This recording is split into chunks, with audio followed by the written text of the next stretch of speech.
Hey everyone, Nikki Novak here in the Young Hollywood studio with the multifarious Amber Heard. I heard that the director of Rum Diary called you multifarious. I didn't just pick that word, I actually had to look it up on dictionary.com. I like it, I'll run with it. He's a wonderful, wonderful human being and a brilliant artist who I respect tremendously. He's got so much to offer. I think he's almost too good for the industry, and I'm thankful that he came on board for this movie because there's really nobody else who truly understands the aesthetic and the subject matter like him. I got a story for you. I'm going after him. Are you out of your mind? I'll bet you scream before I do.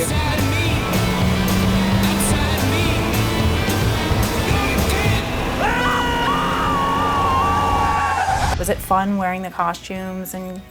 I mean, it was one of the best parts of the movie was that I was working with Colleen Atwood, who is a wonderful, talented, celebrated, acclaimed costume designer, and she built all of the clothes on me. I had more fittings, I think, than I did rehearsals. There was multiple auditions, and one of the auditions, Johnny Depp was there, or several of the auditions. Yeah, several. When I read that, I was like, just reading that made me nervous for you. Yeah, exactly. Just imagine. Was it an out-of-body experience, or?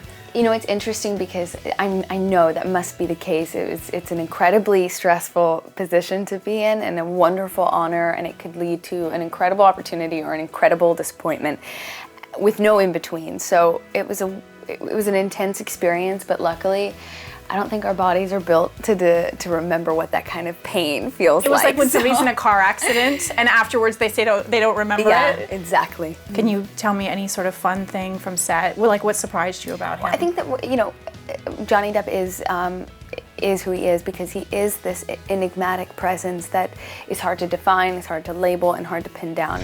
I'd better go before they wonder where I went. Wait a minute, what's your name? Keep that a secret. Well, I don't even know it.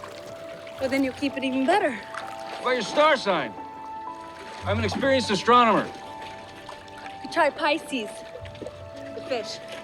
After shooting with him, do you feel like you have a little bit more insight? Is he open on set, or is he more private? He's a wonderful person, a consummate professional, but also a lovely person, and you can't help but be sucked into the Johnny Deppness on set. So we have a little quiz for you. All right. It's a little sort of like your thoughts or your feelings on certain topics. Okay. So the first one is Austin food trucks. I haven't lived there in a long time, so I probably won't do it justice, but there used to be a fresh juice truck that would also sell organic Mexican food and agua frescas, and Austin has this amazing kind of artistic, liberal, up-and-coming kind of vibe to it, and if you can find good organic food in Texas, it's going to be in Austin. Got it. Okay. Zombie movies? Zombie movies or... Zombie movies. Zombie movies, totally. Are you a fan? I know you were in Zombieland, but... Of course, but I in particular, because I am part zombie. You are? Yeah, so I'm biased. Clearly, I can't give an objective answer. That's true. So were you a zombie before Zombieland, or did it come about after? That's how I got the part. I met the director, and he saw my inner zombie, and, it's typecasting. Okay, pointers on becoming a better line dancer. The thing about line dancing is you don't need rhythm or skill to be good at it. You must be drinking in order to accomplish it well, in my opinion. And it's a kind of activity that you have to do with a group of people. Is it rum that you're drinking when you're line dancing, or? Well, I got my fill of rum while filming this movie. I can imagine. So I've taken a break from rum. Rum dancing in Puerto Rico sounds rough. Yeah. Miss Multifarious, thank you so much for coming in.